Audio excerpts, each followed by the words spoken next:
Muhammad sallallahu alaihi wasallam asked the Sahaba, Man al-Muflis, who is the bankrupt person? So what did they say? They said, it's the person who has no wealth, no dirham, no dinar, no gold, no silver. So Nabi sallallahu alaihi wasallam said, no.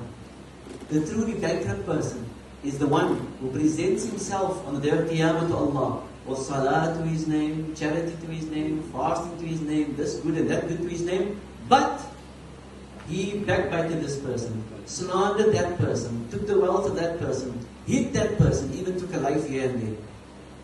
And what will happen? Those good deeds, all those acts of worship, will be distributed amongst the people whom he wronged, amongst the people whom he or she dealt with incorrectly.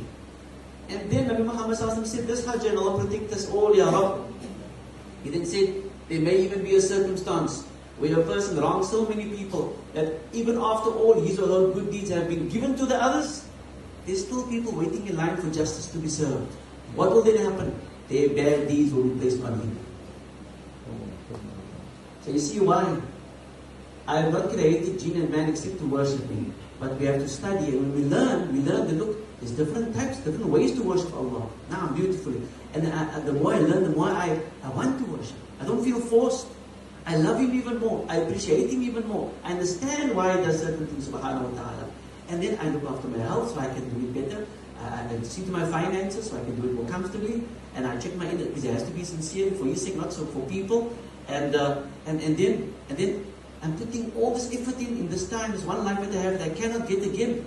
I don't want to lose it. I interact with you appropriately because this is what Allah wants. And it is the right thing to do. And it's rewarding because I have beautiful relationships, and we need beautiful relationships. Honest, pure relationships.